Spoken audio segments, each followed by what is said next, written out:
File 7. Chapter 5.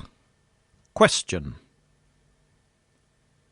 What with the physical shocks incidental to my first interview with Professor Challenger, and the mental ones which accompanied the second, I was a somewhat demoralized journalist by the time I found myself in Enmore Park once more.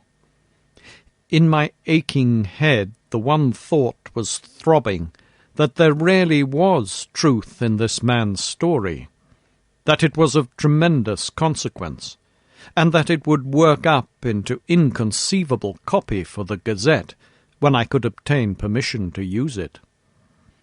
A taxicab was waiting at the end of the road, so I sprang into it and drove down to the office. McArdle was at his post as usual. "Well," he cried expectantly, "what may it run to? I'm thinking, young man, you have been in the wars. Don't tell me that he assaulted you." "We had a little difference at first." "Oh, what a man it is! What did you do?" "Well, he became more reasonable, and we had a chat. But I got nothing out of him, nothing for publication." "Oh, I'm not so sure about that.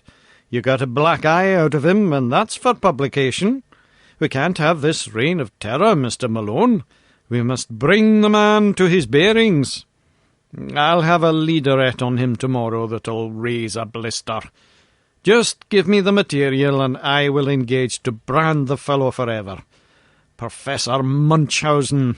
How's that for an inset headline? Sir John Mandeville Redivivus. Cagliostro. All the impostors and bullies in history. I'll show him up for the fraud he is." "I wouldn't do that, sir." "Why not?" "Because he's not a fraud at all." "What?" roared McArdle. "You don't mean to say you really believe this stuff about his mammoths and mastodons and great sea serpents?" "Well, I don't know about that. I don't think he makes any claims of that kind. But I do believe that he's got something new." "Then for heaven's sake, man, write it up." "I'm longing to. But all I know he gave me in confidence, and on condition that I didn't." I condensed into a few sentences the professor's narrative. "That's how it stands." McArdle looked deeply incredulous. "Well, Mr. Malone," he said at last, "about this scientific meeting tonight, there can be no privacy about that, anyhow. I don't suppose any paper will want to report it, for Waldron has been reported already a dozen times, and no one is aware that Challenger will speak. We may get a scoop if we're lucky. You'll be there in any case, so you'll just give us a pretty full report. I'll keep space up to midnight." My day was a busy one, and I had an early dinner at the Savage Club with Tarp Henry, to whom I gave some account of my adventures. He listened with a sceptical smile on his gaunt face, and roared with laughter on hearing that the professor had convinced me. "Oh, my dear chap, things don't happen like that in real life. People don't stumble upon enormous discoveries and then lose their evidence. Leave that to the novelists. The fellow's as full of tricks as the monkey house at the zoo. It's all absolute bosh." "But the American poet?" "Why, never existed." "I saw his sketchbook." "Well, Challenger's sketchbook." "You think he drew that animal?" "Of course he did. Who else?" "Well, then, the photographs." "Well, there was nothing in the photographs. By your own admission, you only saw a bird." "A pterodactyl?" "Well, that's what he says. He put the pterodactyl into your head." "Well, then, the bones." "First one out of an Irish stew. Second one vamped up for the occasion. If you're clever and you know your business, you can fake a bone as easily as you can a photograph." I began to feel uneasy. Perhaps, after all, I had been premature in my acquiescence. Then I had a sudden happy thought. "Will you come to the meeting?" I asked. Tarp Henry looked thoughtful. "He's not a popular person, the genial Challenger," said he. "A lot of people have accounts to settle with him. I should say he's about the best-hated man in London. If the medical students turn out, there'll be no end of a rag. I don't want to get into a bear garden." "You might at least do him the justice to hear him state his own case." "Well, perhaps it's only fair. All right, I'm your man for the evening." When we arrived at the hall, we found a much greater concourse than I had expected. A line of electric broughams discharged their little cargoes of white-bearded professors, while the dark stream of humbler pedestrians who crowded through the arched doorway showed that the audience would be popular as well as scientific. Indeed, it became evident to us as soon as we had taken our seats that a youthful and even boyish spirit was abroad in the gallery and the back portions of the hall. Looking behind me, I could see rows of faces of the familiar medical student type. Apparently the great hospitals had each sent down their contingent.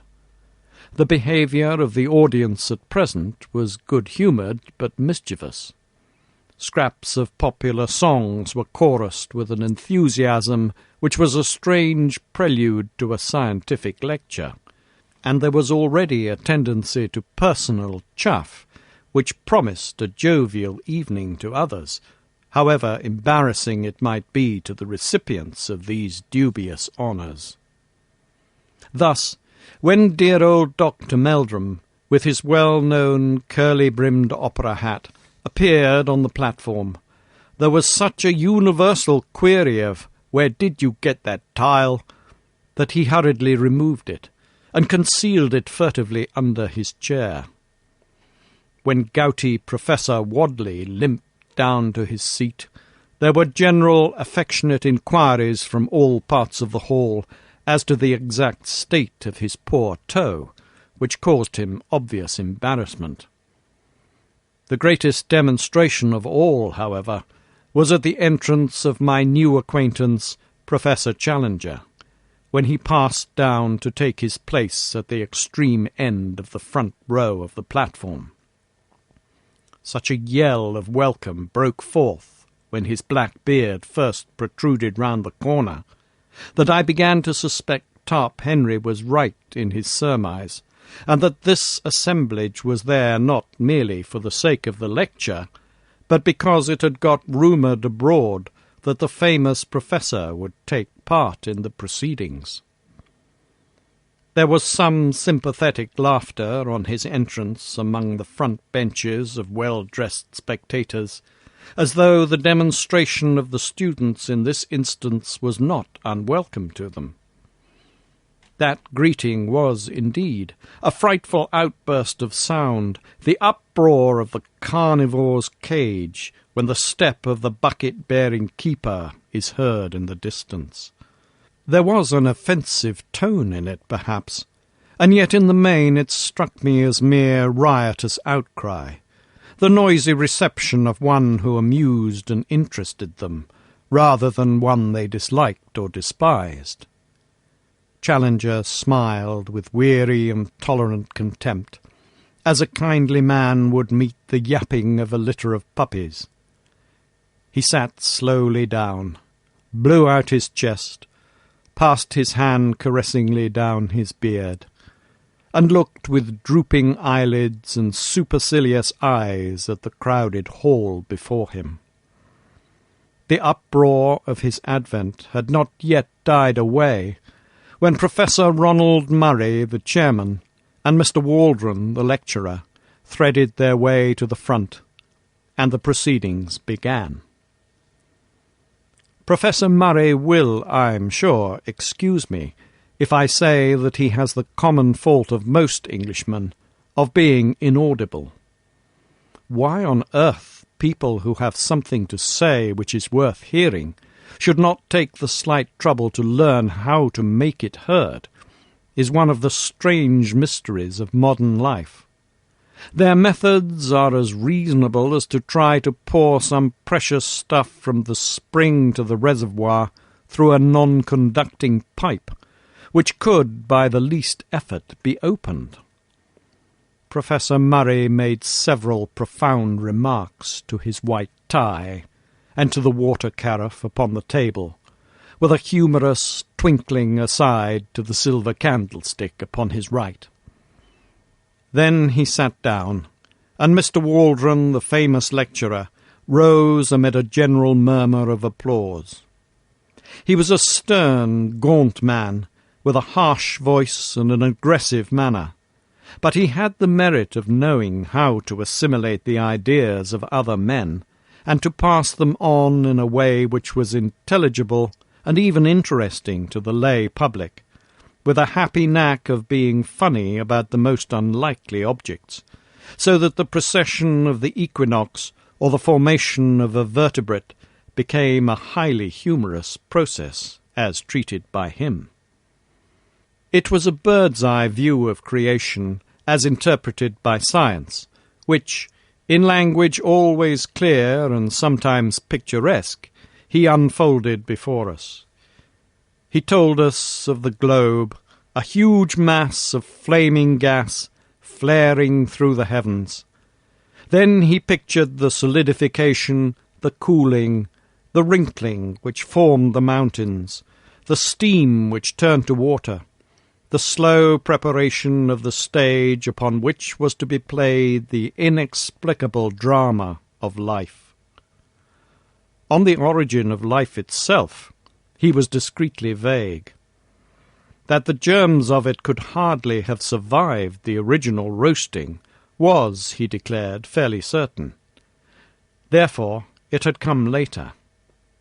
Had it built itself out of the cooling, inorganic elements of the globe? Very likely. Had the germs of it arrived from outside upon a meteor? It was hardly conceivable. On the whole, the wisest man was the least dogmatic upon the point. We could not, or at least we had not succeeded up to date, in making organic life in our laboratories out of inorganic materials. The gulf between the dead and the living was something which our chemistry could not, as yet, bridge.